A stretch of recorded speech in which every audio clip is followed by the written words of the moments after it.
One of the best things you can do to improve your preaching is to get more helpful and better feedback on your messages. This is one of the shortcuts to improving as a communicator, as a public speaker, and as a preacher, is just to know how to ask for and receive better and more helpful feedback. So in this episode 72, we're going to talk about how to get more helpful feedback, because what I have found is that most feedback is not that great. Most feedback is just kind of generalized. Hey, that's a great sermon. Hey, good job. And it doesn't really do much for you other than maybe make you feel good, especially if you're new to preaching.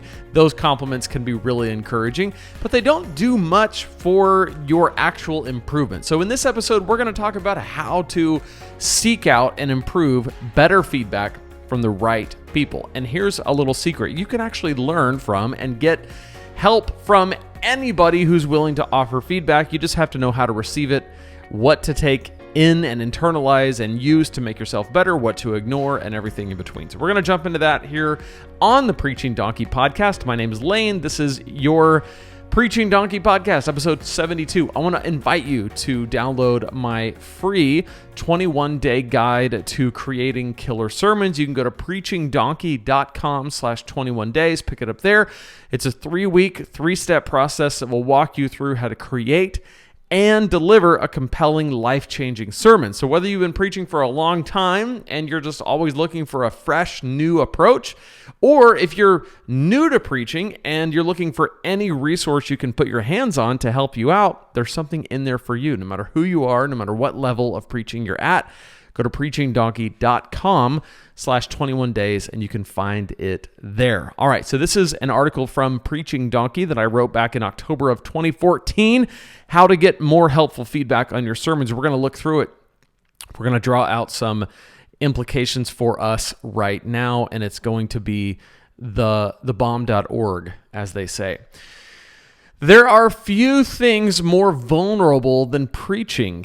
If you do it right, it is a moment when you bare your soul for the world to see. Don't you feel that? Don't you feel that when you preach, that you're not just getting up and giving a presentation, you are literally baring your soul if you do it right. So it makes sense that you wonder what people think of your preaching. You want to know if your sermon worked. Did God use it to move people? Sometimes you just want someone to tell you that you did a great job so you don't feel as awful about your mediocre sermon. Listen, we've all been there, especially if you're new to preaching, or especially if you just have an off day, an off sermon. We've all been there. Most of us walk away from a sermon we've preached with this resounding thought: validate me, world. Validate me, congregation. Tell me how great my sermon was, because I need to feel worthy as a person. Categorically positive feedback is acceptable from your mom or your spouse. What do I mean by categorically positive? I mean people just in your corner saying, great job. Love the job you did. I'm so proud of you. That was awesome. You're awesome. That's fine. From the people who are closest to you, who love you, who just want to cheer you on, everyone needs someone cheering them on. But you have to pursue more meaningful feedback from others if you want to get better. You should seek feedback that actually makes a difference. You want the kind that tells you if your sermons are doing what they're supposed to do, which is making an impact. But most people don't give this kind of feedback naturally. If your listeners are trying to say something nice about your preaching, they generally stick to one of 3 responses. That was a great sermon. Enjoyed your sermon. Your sermon really spoke to me. Those are the 3 things. Enjoyed your sermon, preacher. Great sermon, preacher. That really spoke to me. If they want to seem more specific, they'll say your sermon really spoke to me. None of these are helpful. They might make you feel good for a minute or two, but they don't do anything to help you improve. Why? Because they're not specific, right? What made it a great sermon? What made you enjoy it? How did it speak to you? Those are the things that I really need to know what worked in this message. And this is especially important if you're preaching multiple services. If somebody comes up to you after the first service and says, wow, your message really spoke to me, and they walk away, and you don't know how to draw something more out of them, then you don't know what in the next sermon to emphasize, right? And sometimes you don't always have to just emphasize what somebody told you spoke to them, but sometimes knowing that can really be helpful. So the question is, how do you get more helpful feedback on your sermons? The key point of feedback you're looking for is impact. When someone gives you feedback, you want to know how your sermon impacted them. It could be something you said, it could be the way you said it, it could be how you set up a point, it could be your application of a scripture, it could be virtually anything you said or did. All that matters is how it impacted them. And this is important for you to know because it helps you understand how you're coming across to your listeners. Most negative feedback is rooted in miscommunication between the preacher, between what the preacher intended and how it was perceived. The more you can understand how you are being perceived, the better you can communicate to your audience. So, negative feedback, most of the time, not always, but most of the time, is just because they either heard what you didn't say or they didn't hear what you said. They either heard what you didn't say, right? I cannot tell you how many times people have come up to me and repeated back to me what they heard me say, which is not what I said, right? I know what I said. I know how I said it. I planned it out. I could go back and watch the video, and 9 times out of 10, I know exactly what I said. However, they heard what I didn't say, right? And sometimes that's God working, right? Sometimes that is just the Holy Spirit speaking to them in their specific situation and to their specific need through using your words that might spur a thought, and then they attribute it as a quote from you. It's not always bad, but sometimes it is bad because sometimes they hear what you didn't say and then get mad at you for saying it, and you didn't say it, right? Other times they don't hear what you did say. So maybe if you're talking about something that is difficult to talk about, difficult for you to say, difficult for them to hear, and you give a caveat, you issue the caveats, you give the disclaimers. Sometimes they don't hear those, or sometimes they hear what you're not saying, or they don't hear that you did say, oh, and about this, and oh, and about that. We've all been there. If you haven't been there, you just need to preach more and you'll get there. Someone will not hear what you did say and hear what you didn't say. So sometimes negative feedback is rooted in that miscommunication. So you're looking for as specific of feedback as possible so you can get a good grasp on what is actually making an impact. Not just what did they misunderstand, what did they not hear, but from what you said, how are they perceiving it and what is actually making an impact? And before we move on to this, I want to mention you can actually learn a lot from the miscommunication. So if communication is about the listener, not about you, the communicator, it's about what they hear so they can do something with it. And they're always or very often hearing what you didn't say or not hearing what you did say, eventually that becomes your issue. That's a you problem. You are not communicating.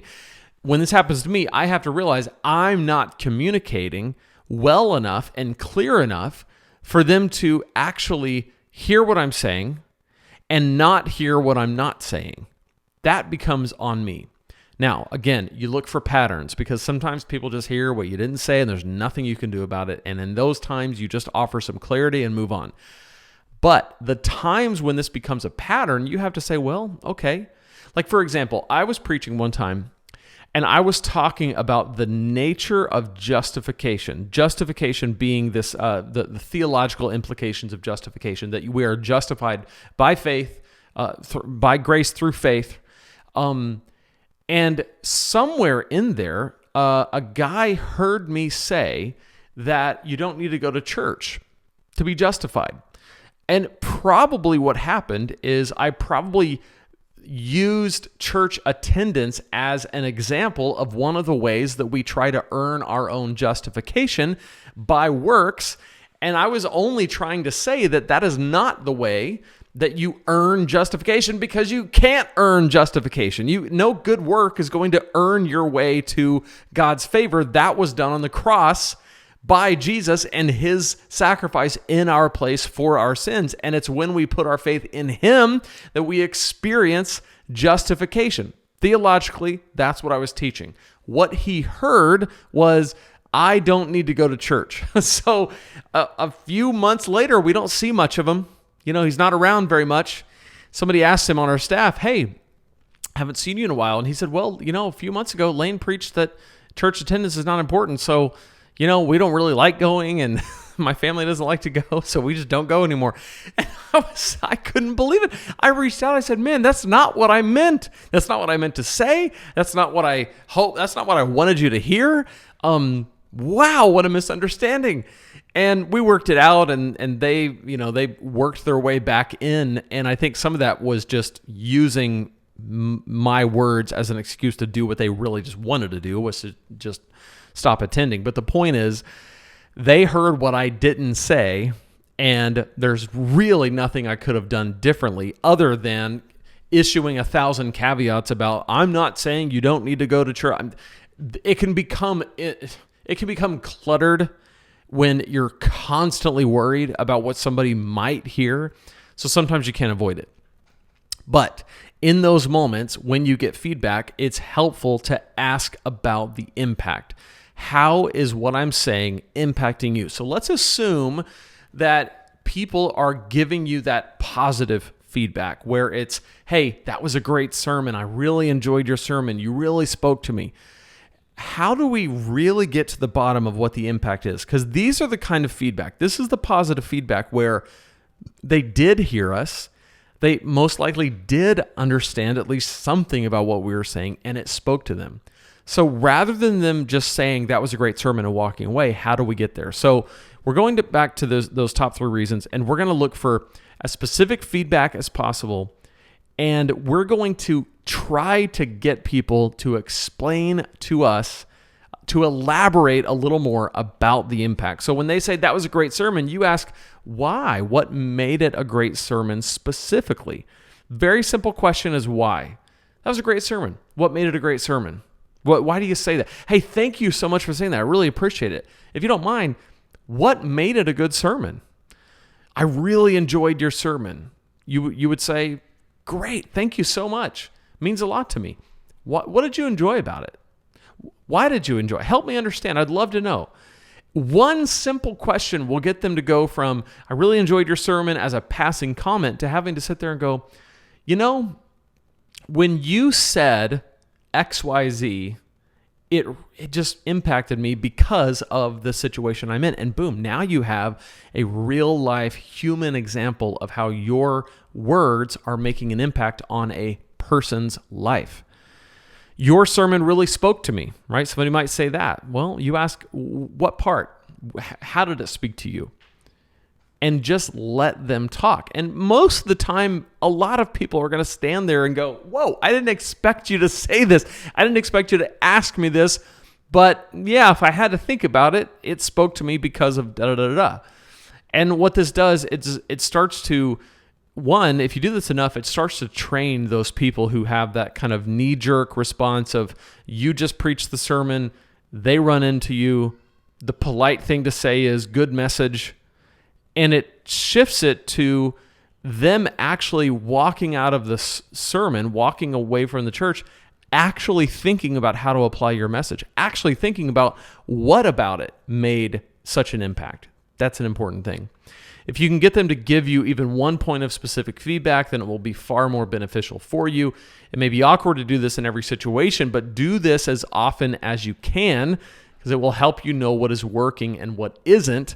To get better, you need to get better feedback. Sometimes you have to ask for it. Now, let's go to negative feedback. How do you respond to negative feedback? Louis Giglio says sermon preparation is like labor and delivery. After pregnancy and labor, you are committed to your sermon. Delivering is hard work, but it's worth it because your little sermon is precious to you. You can't imagine a world without your sermon in it. It's really hurtful when somebody says your sermon was bad. Try walking up to a new mother and telling her that her baby is ugly, right? After you pick yourself up off the ground, you'll think twice about saying something like that again. The idea is that your sermon is something that you worked on and you worked for. It's really a part of you. If you do it right, it's kind of you are writing the sermon, but the sermon is also writing you. It's a really interesting process that happens when you write a sermon. And sometimes this is more than others, right? Sometimes you just have to get it done because Sunday's coming. And other times it is an endeavor of you and the Word and the Spirit and His guidance and all of these things coming together. And you work on it and you pray over it and you think about it and then you deliver it. And then somebody tells you it stinks. That's like having a baby, right?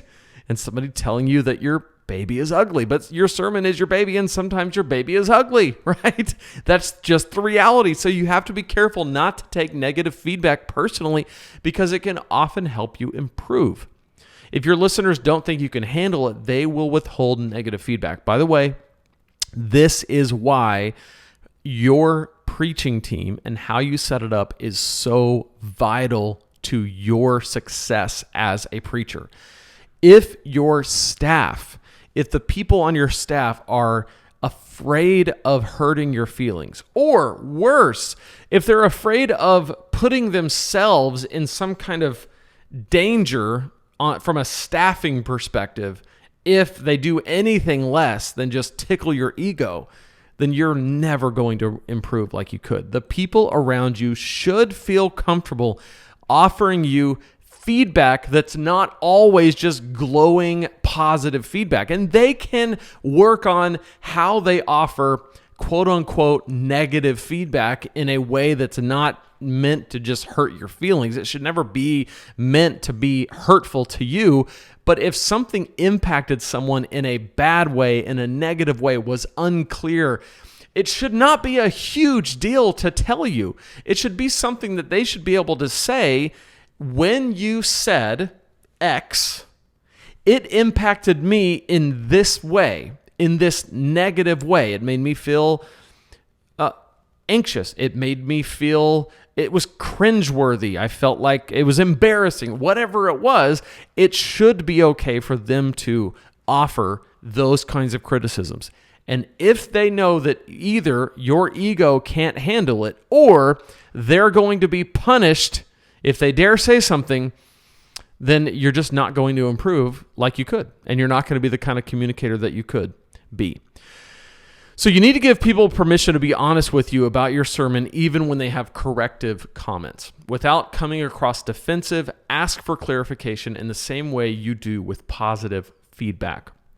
So usually negative feedback is more specific than positive. So clarifying questions may be much easier for them to answer. If you think about it, if somebody leaves a Yelp review about a restaurant that's positive, it's going to be somewhat generalized. It's going to be something like, we loved it, the crab cakes were great, could not recommend it more highly, definitely go, service was awesome, we loved it, right? You know, a little bit of specificity, but basically, we loved it, you should go there, highly recommend. If it's a negative review, it's going to be way more specific, right? We walked in, it took 30 minutes for us to get seated when they told us it was going to be 10. We sat down, the table was dirty. Underneath it, there was gum stuck to the chair. It took 17 minutes for someone to come and greet us. And then it took 35 minutes for them to come back and take our order, right? It's very specific when it's negative. The same is true when you get feedback on your sermon. Positive feedback, very general. Great sermon. Negative feedback, well, it tends to be a little bit more specific, but you still have to ask clarifying questions. Why was it this way? Like, what about me saying that made a difference? So if somebody says your sermon, that was a terrible sermon, you ask, what made it terrible? Your sermon made me wish I were dead. Well, you ask, what about it no longer made you want to live? I've never heard a more terrible sermon than the one you just gave. You say, I could tell you some great podcasts, right? Go check them out. Fine. So the point is, even if somebody gives negative feedback, the tendency, the desire, at least if you're anything like me, the desire is always going to be to want to be understood. So I'm going to view it as a miscommunication, and I'm going to very quickly try to let you know that you misunderstood what I said. That's not what I meant. That's not what I said. And I have to resist that urge and really listen and ask clarifying questions to really, truly start to understand where you're coming from, why it should matter to me, why it does matter to me, and how I can better connect and relate to you and others like you in my next sermon. That's all I can do. That's all you can do. Finally, when it comes to negative feedback, you don't have to take a beating. If you just preach the sermon, you are coming off of an adrenaline high and you are in no position to defend yourself. Set up a meeting, give them your email, or politely thank them and leave it at that. Going toe-to-toe with someone after you preach is usually not productive. This happened to me a few years ago. I preached a message and I felt good about the message. Felt like it was fine. Somebody walked up to me after the message, met me down front. This was after the first service, and I had 2 more to preach that day.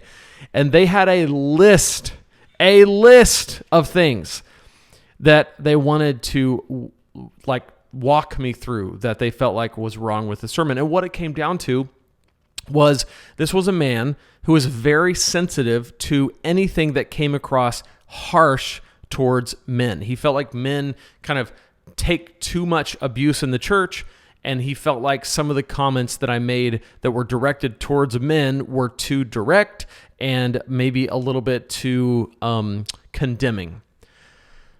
And he had a list, and his list was specific and it was harsh. And I stood there and I had to use the bathroom, not to be crass, but I drink a lot of water before I speak. And when that sermon's over, I go down to the front, pray with anybody who needs prayed with, talk to anybody who needs talking to, and then I got to go to the bathroom before the next message. I go to the bathroom before the next service starts. And he's talking to me and he's telling me, you are in the wrong. You shouldn't have said this. This is condemning. This is hurtful. You're going to lead people astray. And it wrecked me.